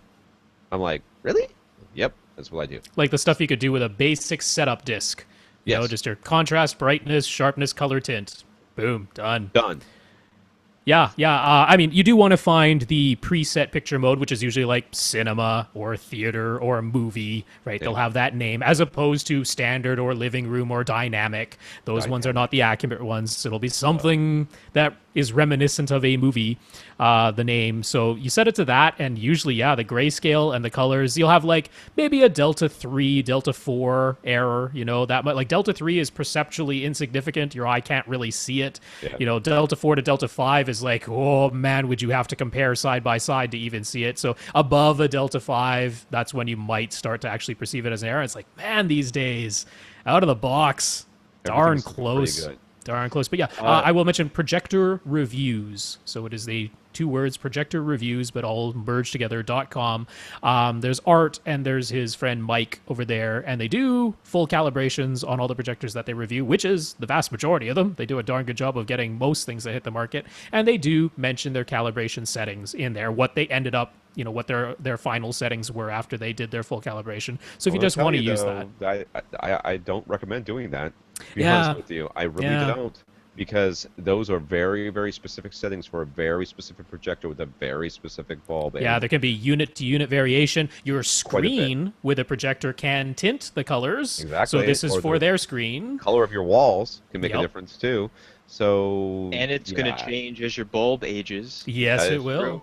Good point. Austin's right. So Yeah. I don't. People ask me that all the time. I'm like, don't. Put it in movie mode Just put it in movie and mode use a and basic setup disc. use your little THX disc that you got Yeah. that has the black and all that stuff, and that's it. You're done. Step away. Wait, can I get no? This other guy went into the no. Step away from. Give me that remote. Just give me the remote. You don't need that. We'll put it with Gary's. That's right. But with Infinite Gary's, all the remotes he's not allowed to touch anymore. I think his calibrator is gonna get like a robo hand that just slaps him every time he tries to touch that Runco remote. All right, Tony, Spoonflower, he says, might be great for getting printed fabric that can be used to cover DIY acoustic panels. But what about options for Canada? Shipping costs and the current exchange rate may make buying from the U.S. an expensive proposition. So, our resident Canadian, Rob. Yeah, so unfortunately, I haven't done this firsthand. I haven't made firsthand do-it-self acoustic panels with printed covers, so I can't tell you for sure. I do know that Spoonflower does ship to Canada, so it's not like you can't use them. Of course, the exchange rate and the shipping does make the cost not quite as awesome as it is for our U.S. counterparts, but at least it's available. I did find one place that advertises they make printed fabric in Canada, shipping within Canada. Prices are not crazy. The website, I don't know why it's named this, but it is Art of Wear, which would make sense if it was wear like W-E-A-R because it's fabric, but no, it's Where, W-H-E-R-E. So Art of I like how you Wear. pronounced the H when you did that just then. That was weird. Well, just to, because we're a podcast, people can't see what I'm talking about. You're They can about only to hear it. spell it. You do not have to try to pronounce the H. What? Weird. You're weird. Yes. All You're being right. weird. Stop being weird. Anyway, Art of Wear. However, their selection of available fabrics is not huge, and I can't tell you for certain any of their available fabrics will actually be great as an acoustically transparent cover. There are a couple that I would suspect would be. One that they call a medium weight linen, which should be fine. yeah. A linen should be fine. And they have another one. They call it a twill. I suspect it's probably too heavy because it is a heavier fabric. Yeah. Although twill is usually it's almost like burlappy, and burlap is fine. So what might be a good idea, since I don't have first-hand experience, they can send you out little samples. All you're looking for really with a sample of fabric to see if it's acoustically transparent or not, you hold it up to your mouth, you put your hand on the other side of the fabric, and you blow through it. And if your breath goes through the fabric with very little resistance, it is acoustically transparent.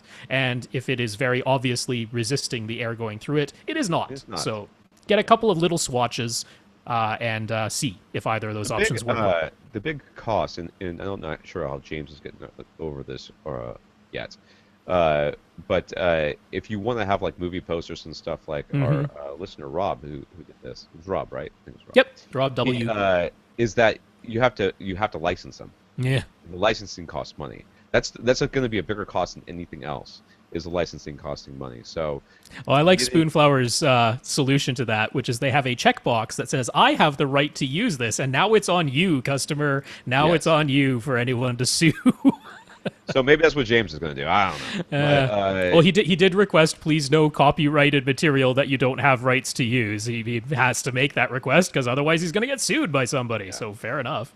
So we'll see. We'll see how that ends up working out. Anyway, all right. So Everett wants to replace his 8-year-old Sony TV with a 70-inch Vizio M series. His receiver is the Denon X4000. Should he be concerned about any compatibility issues between the 4K TV and the X4000? What features on the TV won't work since the X4000 does not have HDMI 2.0A? 2.0A or HTCP 2.2. Well, none of the 4K stuff that is that requires 2.2, the Ultra HD, all that stuff is not going to pass through. Yeah. So you'll have to go directly from the source to the TV for that, and then another cable to go to the receiver for the sound. Yeah, like I want to make it really clear that every source you have right now will work just fine. Because HDMI is backwards compatible. So the Vizio TV has HDMI 2.0A inputs with HDCP 2.2, but there's no problem with it accepting an HDMI 1.4 signal with HDMI 1. Whatever it was that HDCP went to, 1 point something. I don't know. Wow. Anyway, there's no problem like having your Blu-ray player connected to your X4000 connected to your Vizio. That'll all work perfectly fine. But when you get an Ultra HD something, that's when you'll run into the issue. Yeah, it's getting an Ultra HD Blu-ray player or something like that. Yeah. Once you get anything encoded in HDCP 2.2, that will not pass through the X4000. There's That's nothing right. yet. Yeah. And anything that's 4K... There's one device. Well, whatever. There's anything that that's Sony 4K that isn't encoded in this stuff and works over HDMI 1.4 will still pass through. No problem. Yeah, like the HDMI 1.4 connections that are on the X4000, they can pass 4K resolution. They can't do it at 60 hertz. They can't do it at 10-bit. But they can pass 4K at 30 frames per second or 24 frames per second, so even that much works. Like if it's, say, a YouTube feed or something like that from a set-top box, which, again, doesn't really exist yet. But if that were the case, it's capable of passing that amount through. So, yeah, it's really like an Ultra HD Blu-ray player at this point. That's about the only thing we're worried about in sort of the near future. And, yeah, exactly like Tom said, you just connect the video directly to the TV and then a separate audio connection to the X4000. It would still work just fine. Yeah. So Everett's blind, but Everett's family will be enjoying the new display. Is there a big noticeable difference between 24 frames versus 60 frames? And should you worry about those settings? Well, 24 frames is used for movies, and 60 frames technically is used for TV and other stuff. The idea here, if you're setting something for 24 frames, it's because it's natively 24 frames. So in order to get 24, your display, most displays, will be 60 frames per second. Okay, that'll be their native. So you have to take that 24 and do 3-2 pull down in order to get it to divide evenly into 60 frames. Now, if your TV does that well, it will make a difference. You won't notice anything, and it'll just look the same. 24 frames will have a more cinematic look to it, they say. I don't know if that's true, but that's what they say. With the 60 frames is the native resolution. Now, these newer TVs and newer projectors and stuff like that, they have a 24 frame per second mode, which means if it's coming out 24 frames per second, it can display 24 frames per second, and therefore there is no 3-2 pull down. But frankly, I've been reviewing displays and DVD players for like 8 years now, and I think I've come across one. And I hesitate just to call it crappy. I wish I could say worse words about this thing, but it was literally like the worst thing I've ever tested. And even it could do 3-2 pull down. Even it could. Yeah, I gotta say the vast majority of people, until it is pointed out to them, are never gonna notice native 24 frame output versus converted it to 60. No. Even the people who do have it pointed out to them, a small percentage will care. Now, I might be one of those people because I might watch, say, the opening panning shot of one of the Hobbit movies where he panned really quickly because he was shooting it at 48 frames a second. And when you watch it at 60 frames a second, you see a jerky motion that they call judder. Yeah. So instead of it being a nice smooth pan, it kind of goes jut, and they call that judder. So okay, for that one movie, or like the opening shot of what was that, like Will Smith movie where he was fighting the vampires? Anyway, that one. That Will Smith movie with his dog. Maybe it was the dog and the. Oh, I Am Legend. Yeah, I Am Legend. There you go. Yeah, there's a big. Vampires. Well, they were kind. I don't know what they were. They were twitchy, weird things like in the together. book, they were more like zombies, really. Okay.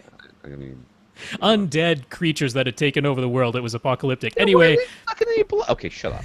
There's a big panning shot at the beginning is the point of what I'm trying to say, where you can see the judder if you don't have it. But yeah, the vast majority of the time, the vast majority of people, they're not going to notice. What's a bigger deal is if turning one of these things on activates the stupid frame interpolation, Right. which creates the soap opera effect.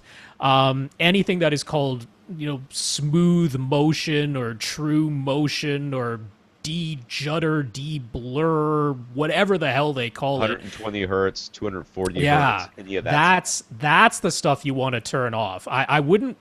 I mean, if you can turn on 24 frames a second and have it not apply frame interpolation, like it just shows each frame, 3 or 5 times back to back so that you get like a 72 or a 120 hertz refresh rate that way, okay. But a lot of times you send out 1080p 24 from your Blu-ray player and it activates demotion, or you turned off like smooth motion for most of your sources, but it like remembers a separate setting for a different video input. A lot of TVs do that. So you get a 1080p 24 input instead of 1080p 60, and it's like magically forgets that you turned smooth motion off when you were watching 60 frames, and it's like, oh, now it's all stupid soap opera effect again. So I am much more worried about soap opera effect.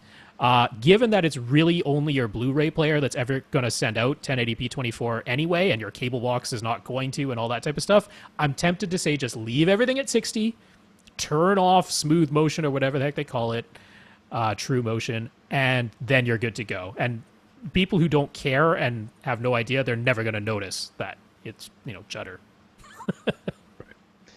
All right. Ian has an Epson 8350 projector, and he really likes it. But while looking It's around nice. online, he saw a Panasonic AE 8000U for a great deal of $1,700. I don't know Also if- very nice. I don't know if that's a great deal or not. Is it a great deal? Is it a good deal? It's That's good a deal. pretty darn good deal. All right. It's Used to like be 2,500. Yeah, but it's only like $300 off of typical price now. So. Right. All right. So, ish. Would this be a significant upgrade for the price? I don't know. Anyways, Yes. Rob emailed Ian and mentioned that the Epson. Why are you talking about a different one now? Because there's some specific things that he was All right, just talk. talking Whatever. I'm gonna go get a drink. So his Why am His- I here? It's just projectors. Don't talk about it. Can we His go back to big talking about concern- speakers and not putting them on bookshelves. All right, go on. his big concern is that while his room is partially light controlled, he does use his projector during the day, and he does not have full light control. And I think he said he's using a 120-inch screen. And his 8350, while it looks good at night, he would like a brighter, more contrasty image during the day when there is some sunlight coming through the drapes that he has. And it's a pretty big screen size, 120 inches. So one of the key things he wanted, if it was going to be a projector upgrade, is that it is brighter and has better contrast than his Epson 8350. So I was simply saying that the Epson 5030, which is selling for more than the AE 8000, but it gets both brighter and better black levels than even the AE 8000. And since it's not tremendously more expensive, if you want to really get a significant difference over the 8350, I think the 5030 would do that, whereas the AE 8000, it's like the big thing you're paying for there is the motorized zoom and lens. So the Yeah. motorized focus She's and not lens really shift all and that stuff. interested in. Which, if he only has one screen, that he'll use it once, and that will be the end of it. So I'm tempted to say that he'll see a bigger difference if he went with the 5030 versus the 8000. That's all. Yeah. Whatever. All right, he's also itching for a new subwoofer. Yay! Let's talk about subwoofers. His theater is 18 by 32 by 10, which is almost 6,000 cubic feet. Uh-huh. It's 5760. And is open to another 5,000 cubic foot of house. So he's got like over 10 grams. Over 10,000 11,000. cubic. What is this? What is with these 10,000 cubic feet people? This Who is are all happening these so rich often. people that are asking us questions, and why do we not have no donations from them? Anyway, so while his whole house, his theater is bigger than my whole. Anyways, so while his current DefTech SuperCube 3 sounds pretty good considering the size of the space, it's time to upgrade to something better suited to the room of this size. Have you heard of Seaton submersibles? Have you heard of those? Anyways, he was looking at SVS, but then heard us mention the crazy good price and output of the HVSU VTF 15H Uh-huh. Mark II. As he can't afford two big subs right now, is one really big sub like the HSU a better option than two smaller subs of equal price given the size of his room? The answer is yes. Yep. That is Yes. Yeah, because like we mentioned earlier on, when you get the two subs, you do not get a big boost in output. You might get 3 dB, but that's even assuming a smaller room than this. You're not getting a ton of room gain in this. So if you have the everything we've ever said assumes a smaller room than this. I have never assumed a room of this size. Ever. So you do need to get, even if you got two of them, you have to think of it in terms of, I want to get one subwoofer that can handle this room size, or I need to get 4 of them and stack two, like have 2 pairs of 2 and stack them on top of each other. Sub tsunami. That'll work. That'll get loud. But you know, like it's got 10-foot ceilings. It's got 10-foot ceilings. He could definitely stack it. Oh, yeah. Get 3 submersibles on top of each other. He could stack stuff. But you know, with the VTF-H Mark II, you're talking about, it's a $900 sub. There's about $100 of shipping on top of that. So let's call it a $1,000 sub, which means if you got a pair for the same price, you're talking about 2 $500 subs. They cannot handle 10,000 cubic feet. I mean, you could get the SVS PB1000s and they won't kill themselves. You would have them turned up as loud as they could possibly go, and they won't break. But they at max, they can't handle 10,000 cubic feet. There's a big part of me that believes that once he plugs in this other sub and he unplugs this one, the DAFTech Supercube is just going to turn to dust. He'll be like, I've given my all for this room. I've done everything I can. Just let me die. Yep. Yep, there could be that. So, this is a case where as much as we recommend 2 subs, and it's not like he's not aware of that and wouldn't do it if he could afford it, it's like, you need to get the one sub that can handle your room size, and the VTF-15H is a great choice, because nobody else is going to do it for $1,000, so... Yeah. He's also thinking of the HSU ULS-15, which is a sealed 15. It's smaller and cheaper, but uses the same amp and driver. How well does it stack up to the ported VTF-15H? It is 6 decibels quieter. I was going to say, I bet it stacks up pretty well when you don't throw it in an 11,000 cubic foot room. For everybody else, it's just fine. But for you, not enough. Yeah, it's 6 decibels quieter, everywhere below about 40 hertz or so. So the thing is, you know, before the port is actually contributing a ton to the sound, which is, you know, above 40, 45 hertz in that range, the vast majority of the output is just coming from the driver directly. And since they are the same driver and the same amp power, although the amp won't get quite the same output in a smaller sealed box, but it's pretty close. But below 40 hertz, it starts to drop off pretty quick in that sealed box. Now, if you're in a small room, you get that back in room gain. So you're all right. That's exactly what it's designed for. In 11,000 cubic feet, no, you need the sub to be linear on its own. You're not getting any help from the room. Yeah. So, you want the biggie. Yeah. In this case. How well protected are the HSU subs? He's heard us praise SVS in this regard. I don't think I've ever heard of an HSU breaking. They're bash. They use bash amps. That's what they use. They are dependable. They're fine. They don't have quite the same level of protection as the SVS. It is possible. Like, let's say you turn the volume dial up as high as it goes on the HSU, and then you turn the trim level inside your AV receiver as high as it goes, and then you turn your master volume up as high as that goes. You could damage the sub. It is possible. A lot of stuff if you do that. That's right. That's a recipe for disaster no matter what you plug into it, to be honest with you. So is it undamageable? No, it's possible. But if you avoid outright abuse, it'll be fine. Well, some people would consider a 10,000 cubic foot room outright abuse.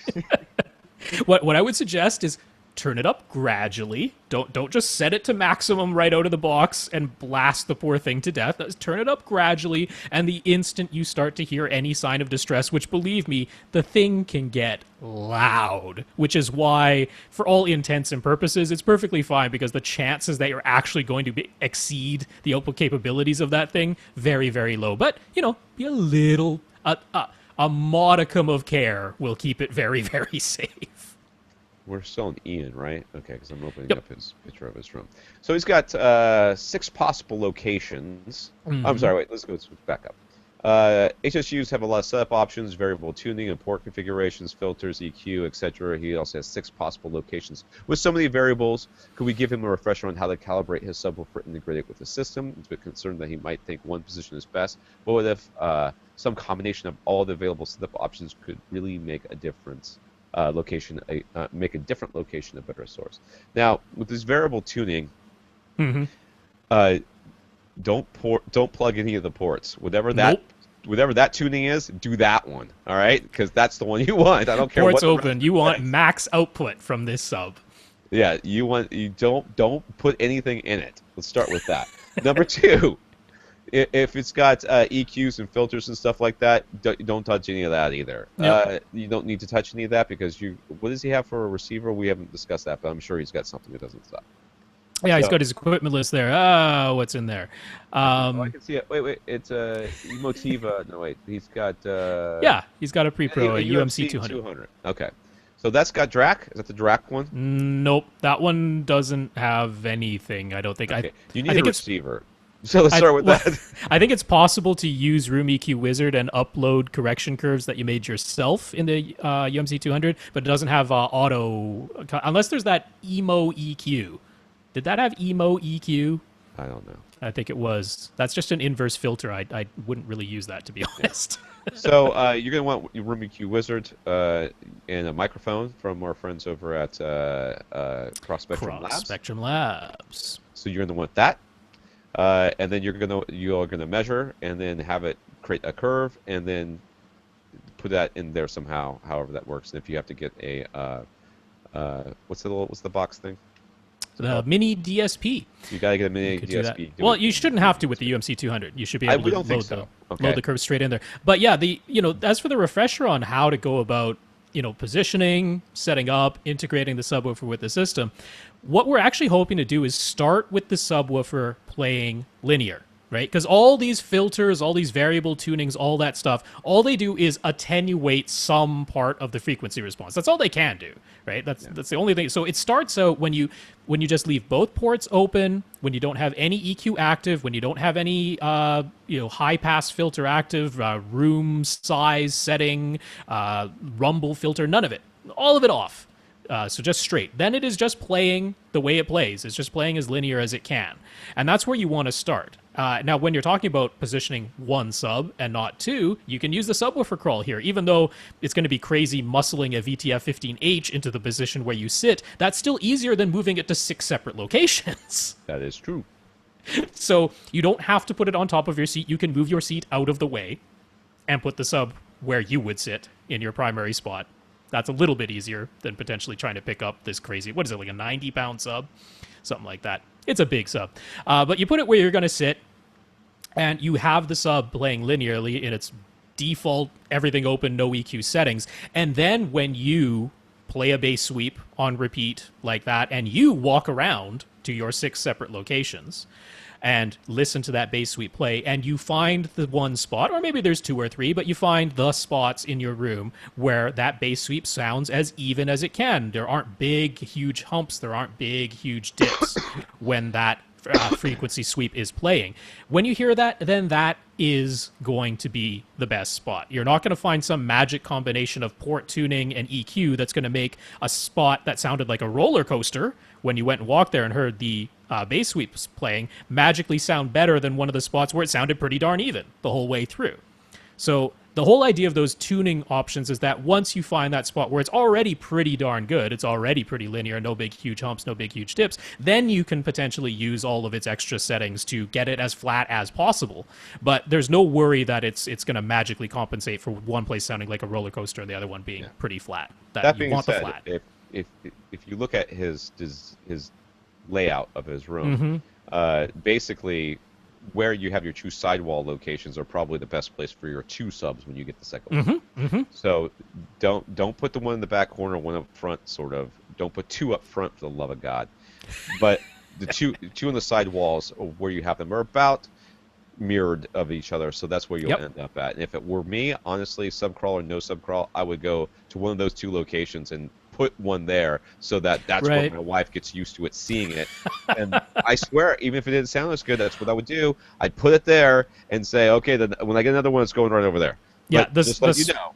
The spot that he's marked to the left of his couch, which is basically the middle of the left side wall, even though there's an opening over there, it's the middle of the left side wall. I am betting that's going to turn out to be your best spot. Yeah, I think so too. For a single sub. I would easily guess. It is a guess, but that's where I would guess. That's probably where I would put it without even having to crawl. Right. Harvey is looking to upgrade a 75-inch Sony flat panel. He has a upgrade to a 75-inch Sony flat panel. Whoa. Man. His current 55-inch, that's a pricey thing. Yeah. Anyways, his current 55-inch Sony LCD is mounted on a TechCraft tripod stand, and which he would like to keep using because the wall the TV is in front of is a window, but the maximum size listed in the TechCraft spec is 62 inches and 110 pounds. The 75-inch Sony is 104 pounds. Could there be a balance problem? How honest are the TechCraft specs? Should he risk it, or will he need a new stand?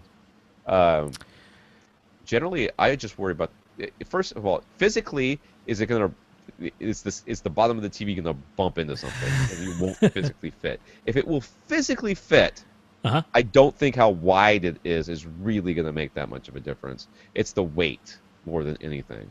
And I wouldn't see an issue with putting that. I would put, if it were my TV, that's what I would do. I just do that same stand. We should let producer Austin. You can put on your radio announcer voice. You know there must be a disclaimer for anything like this, right? Yeah. I'd have to come up with the wording. It's hard to do on the spot, but yeah. Well, we're not responsible for any damage to your TV based on advice. Although he is technically within the specs. He's got, well, the weight. He's got 6 pounds. He's got 6 pounds. Do not exceed maximum weight listed. Yeah. I mean, just to cover our own behinds for the lawyers, we have to say if TechCraft tells you to only use that screen size and only allow that weight, then you should adhere to their specifications. Tell him to do it. I said I would do it. That's what I said. As would I. So you can take that for what it's worth, because I'm worried about the weight. I would never exceed the weight that they say. That, to me, is a bad idea. If they say this can hold 100 pounds and my TV weighs 120 pounds, I don't want to push my luck with that type of thing. I wouldn't do that. It would probably be okay, but that's not the case. At 110, that means it could do that all day long. Exactly. You know what I mean? That means that there's I no would combination of that weight that's going to make a problem for that stand. And like 10 more pounds on top of it, like, whatever. That's close enough. That's within the margin of error. But, I mean, I will say this. I have a TV stand. It's one of these 3-in-1 stands. So it's not quite the tripod one that he has, but it's one of these 3-in-1 stands that has the mount integrated onto a stock that's standing up. The specs say don't put a TV larger than 55 inches on there. I had a 70-inch. It was fine. I would look at back when they made the stand, the 62-inch or whatever it's saying. Those were probably plasmas, and they weighed like 300 pounds. You know what I mean? Where did they pull 62-inch from anyway? Like what if it has a huge frame and the 75-inch has like no frame? What is 60? Where was the 62-inch? I know TV what is sold? I've seen 60 and I've seen 65. It's a rear projection. No point did I see a 62. It's one of those old rear projection Toshibas. You're going to mount that on a tripod. Ones? Yeah, I can see that. So, honestly, there is the one thing. I don't know if the stand he has is like a swivel mount, because there could be a potentially, like, especially the tilt, actually, more than the swivel. The side-to-side swivel should be fine. I'm not going to bump into anything there unless it's, hitting the back wall because the TV is just too wide. But the tilt, from up and down, that potentially the bottom of the TV, if it's large enough, could end up whacking into the stock. So just be careful. Don't be a dummy and slam it down and go, it should have worked. Don't call my listeners dummies. I said don't be a dummy. That implies that he might be a dummy. He's not gonna be a dummy. He's going to adhere to the lawyerly rules. You stop saying that word right Nope. now. Bunch of dummies. Well, and if you already have the stand, and if you're going to buy the TV anyway, just go ahead and buy the TV. Right. And just put it on the stand, but just don't walk away. Stand there for see if it's okay. Just see Make a sandwich and wait. If you mount it on there and it starts to bend, take it off and get a new stand. Put a straight edge right next to that tripod, and if it starts to become less straight, then you've got an issue. Yeah, and don't have like a air turbine going in there because it could act as a sail. There you go. It's a big flat panel. That is a big flat panel. I have flat panel envy now. That's I it. know.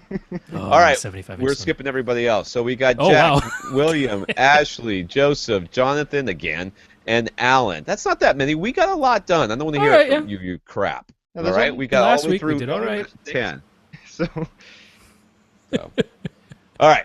So if you heard your name and that we're skipping you, we're sorry we're skipping you. That's just the way it has to be. If you want to get your question answered, or at least in the queue to be answered on this podcast, and we do answer every single question that comes across the desk, you can email us at questions@avrant.com. That goes to Austin. You can Rob at avrant.com or Tom at avrant.com. Email all three is probably the best way to go. You go to www.avrant.com to visit us and see our other episodes. Comment there. Give us a donation. It's our PayPal link. You can go to facebook.com/avrantpodcast, which will give you another opportunity to interact with us and with some of our listeners, which is great because they also will to chime in with a lot of answers. We've got a lot of very knowledgeable listeners. You know, they come to help as well as to learn. Lastly, Twitter at First Reflect for Rob, at avrant_Tom for me, and at Austin Pond for Austin, who also has another podcast called We Watch Movies. We Watch Movies. Podcast.com. Check it out. I don't know what they do over there. The title doesn't tell me. Doesn't tell me. I think it's about vague. music. It's about music and dummies. We are actually planning an episode about music coming up, but Ooh. Everybody music will be very movie? confused. no, Is it will it be no, Repo the about, Genetic Opera? Because that was a train wreck. That movie was literally a train wreck. I can't believe that came from something else because clearly they just made that up as it went along. Worst thing I've ever seen. Awful. Awful. Anyhow, Bravey Rant, I'm Tony. And I'm Rob H. And I'm Austin Pond. Now go out and listen to something. After party starting in a few, as soon as I can get this thing to stop.